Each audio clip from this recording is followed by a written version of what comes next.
But I think the main thing I learned was if it scares you, if anything scares you, it's a good hint that you should do it.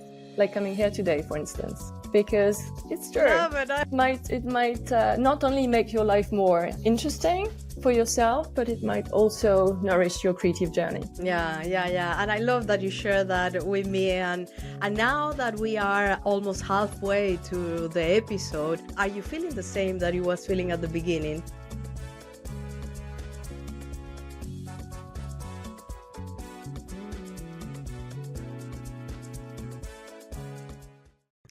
So welcome one more time to the Brilliantly Blended podcast, where we are having these conversations about many different topics that let us always something to learn from each of those stories that people decide to come and share. And most importantly, how women build their own voices in different industries. My guest today is from the creative industry. She is an author, she's a conceptual copywriter, she's a screenwriter. When she told me that, I was so passionate. I want to know all the details. She's working across film, she's working with advertising as well, and she's children's literature. I will love to know about that.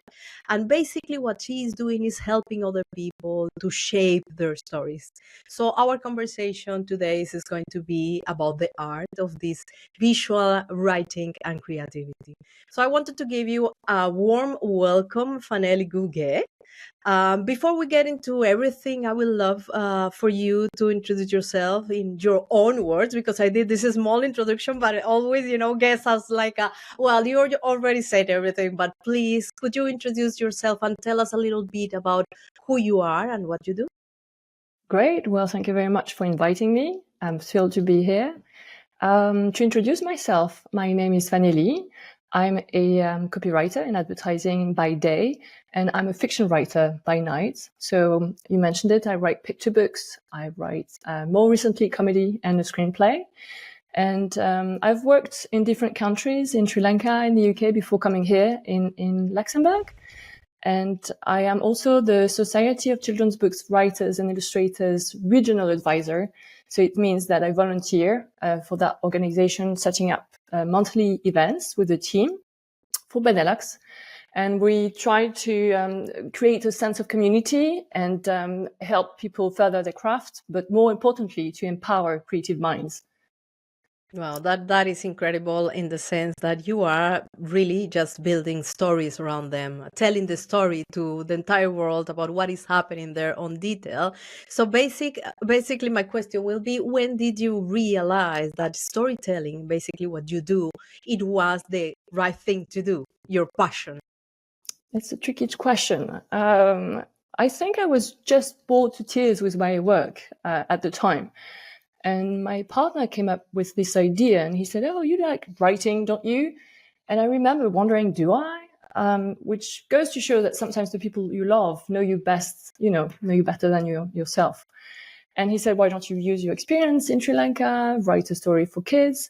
So I decided to condense all my hours into 4 days a week. And every Friday I would work on that story, which turned out to be a middle grade novel, and it was published by L'Harmattan. It's called Les Aventures de Philibert au Sri Lanka. So I guess it's just an accident. Yeah, just to give a little bit of context to our audience, what you was doing before to have this pivotal moment or the moment of realization when you said, I wanted to start doing this? Well, I think there was a triggering moment when I realized that actually people can read what I write. And so eventually I became a copywriter in advertising, which is fabulous here in Luxembourg, because it gave me a way to be paid to write stories and come up with ideas. So it's like doing my skills, practice, and you learn a lot of techniques. Visual writing is one of them. Writing in a very short way, which is the hardest because each word needs to stand out. Yeah, that is have a technique behind that. And, sometimes we are having doubts about if we will be capable to be creative or not. Sometimes we have this like, well, probably I am not that creative, should be doing this or that. So how did you know that? How did you discover that you was this creative person? In my case, I didn't. So sometimes you don't know until you try.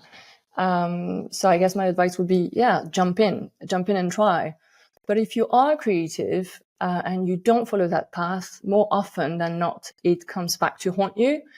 You may have everything on paper, perhaps a great partner, a wonderful position, but it still feels like a piece of the jigsaw is missing. So when you finally give in, you may find yourself a bit more in line with who you are. And I think you might even find a sense of purpose. Yeah, that is so important in life. I mean, I have been having in front of me many people that said, well, how can I find my purpose? And I really don't know how to reply that question, because it's very, very difficult to arrive to that point. So you was mentioning visual writing, and I have been always very curious about what that specifically mean. Could you be able to explain us what that's mean exactly? Visual writing to me is suggesting. So using words to suggest, you can't describe. It means that only half the story lies in the text and the other half of the story lies in the pictures. So for instance, in advertising, I guess it's the gap between the text and the pictures that's interesting. That's when the audience needs to fill it in with their own imagination. Mm-hmm. And that's what is engaging. For picture books, it's the same. It's visual writing, but then you can use the page turn. So you can create a sense of surprise, suspense. And for screenwriting, it's visual as well, but then it moves. So you need to choreograph the scenes. So I guess that's the link in between the three. Well, it is for me a little bit easy to understand because I'm part of the creative world industry as well. But for many people, just knowing that the imagination is the thing that will create that effect, good or bad, no? Because based on what you create, the people can and have the opportunity to imagine or not.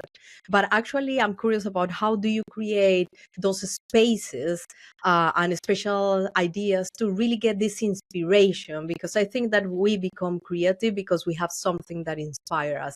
So do you have any personal habits or routines that you are putting on place to achieve that? Before, so I used to write only once a week and I would literally lose the plot. So now I have this routine, like you said. It's much easier to just dive into it. And so I wake up quite early at 5:30 and do a little bit of yoga. To me, it's more to release all the tensions. So it's like physical cleansing. And then a little bit of writing, but it's, in the morning you're half awake, half asleep. And so you just write 3 pages in a row. And the aim is to be soul cleansing. You don't really think about what you're writing. It's just to let the ink flow. And after that, you tend to be in the flow. So it's a deep sense of focus where you can unroll all your ideas. You lose complete track of time. And it feels highly satisfying, actually. And once you snap out of it, most of the work is done on the page. Yeah, I love that you are part as well of the club of the 5 a.m. I am part of that as well. And I have to say that this moment in the morning is something like magical. You start you wake up at 5, we prepare ourselves to go to the gym. And in this time that you dedicate is a lot of thoughts. There is probably the way in which you can get inspired about how to create what you are doing yoga, that I think is very, very nice as well. But having this routine is so important, and having the opportunity to write those stories. And part of the things that I wanted to, out of the blue, ask to you is how the sense, the visuals, the auditive, the smells are affecting this creative process. Do you think that this is part of this creative process in some way? Very much so. It's one of the techniques, actually, to use the sensory aspect. When you express using the 5 senses, what is happening, it can trigger a lot of emotions. And I think stories are very much linked to an emotional roller coaster. In terms of memory as well, it can trigger. I mean, it's the famous Madeleine de Proust. I don't know what is that. It's this author, French classic author Proust, who spent pages and pages talking about this Madeleine, which is like a short cake, I guess, which he used to eat as a kid. And then suddenly it brings back all the memories, because of course the sense of taste is so strong. Sometimes you eat something and you feel you're 5 years old again, you know? I don't know if you have these. I do. Yeah. We have this, of course, but and actually, I have that with smells as well. Mm-hmm. Smell as bringing me to places that I have been before, or memories. So I think that in the moment that you create a story, and this is part of, I am so curious to know about you, and you have been delivering this information to us, is how you connect all your sense to create the story, to really be making the people as well feel the same that you are feeling. That I think it could be probably very challenging. And talking about challenges, what have been probably these biggest lessons that you have learned from your creative journey? There are many, so it's a tricky question. I can imagine. Yeah, I know. I'd say the first one would be to trust the process, because each new project brings its new sets of challenges. But basically, you need to know and embrace that a new draft will always be horrid. And so embrace the process, trust the fact that it's just matter. You need to have this matter like a sculptor will have a block of wood, and know that you will trim it and you will shape it until it's beautiful. So I think that's the first one. There are many other lessons. Please share with us. You know, we are thirsty of actually having and knowing what are the lessons that other people have been learning, because we end up learning from others' experiences. So I love to ask that to my guests, because then I realize that I have been learning so many things already arriving to the 100th episode, in which from each of the guests that I have had, I have been learning something. So I know lessons when I'm asking this question. You are not the only one that said like, well, lessons, thousands, but those that really stayed with us, I think that is important to share. And thank you for sharing the previous one. And continue, please. Go ahead and share more. I found it the hard way, but in quantity you find quality, which unfortunately means that you need to write tons of great stories for one to be fabulous. Another one would be that when you give feedback to someone else's manuscript, you actually learn as much as writing your own, because you have to dissect it and look at it through all the different lenses of a story teller. So the characters, emotional journey, the plot, of course, the structure, the voice, the pace, is the concept unique, everything. But I think the main thing I learned was if it scares you, if anything, scares you, it's a good hint that you should do it. Like coming here today, for instance, because it's true. Love it. It might not only make your life more interesting for yourself, but it might also nourish your creative journey. Yeah. And I love that you share that with me. And now that we are almost halfway to the episode, are you feeling the same that you was feeling at the beginning? Am I feeling the same in terms that of... you say when the thing scares you, like being here, like coming here, like share my story, these kind of things? I am asking that because I have had many people that I have been saying, please come and share your story, come to the podcast. And they are like, it's actually, I don't have anything to say, or I don't have a story, or I am afraid to share my story. And then when they come, they change their mind. So I wanted to ask you that, because probably this is the case, and I will be very happy to hear in that. Yeah, I think it's intimidating, but it's also thrilling. So it's a great conversation, and it's fantastic to meet you. So maybe I'll tell you afterwards. Yeah, fantastic. I will love to hearing about that. And to start to wrap up, I have for you two questions. One is, we already know the storytelling is part of our daily life. I mean, if we are going to post on LinkedIn, we really need to tell a story that have a structure. So for all those people, especially women that wanted to really thrive into the process, what you'll be advising them to really build the story? What are the parts that this story should be having for people to feel engaged? Okay, that's a tricky one, because LinkedIn is a professional network, right? So the stories you might share there would be, I would say, would be linked to your professional endeavors. And like any story, if you want it to be engaging, it has to be interesting to you first and foremost. So be authentic. Do you actually care about those things? And perhaps not post on anything. Just choose your battles, basically, and support the ones or the endeavors you think are worth it. And it has to be super succinct on LinkedIn. It's again choosing your words wisely. Writing is rewriting, so I think it's the hardest bit. And perhaps play contrast with the picture and the text, because that's what we've been hinting at. It's in storytelling, of course, you might have different platforms where you can express yourself a bit longer, but in picture books, for instance, the narrator could say lies, and then the pictures could show the truth, and that creates humor. I love that. Yeah, I love that. Can you So, give us an example of that? Do you have an example of that? well, I don't have a particular one, but there are other techniques. For instance, there could be a story about a princess and a dragon in the text, but then in the pictures, on top of this storyline, there's another one that's not said anywhere, but you see this family of mice, and they go on and they have their own little adventure. So Yes. again, it makes it more interesting, more engaging. Or you Yeah. could play contrast with the text and the image.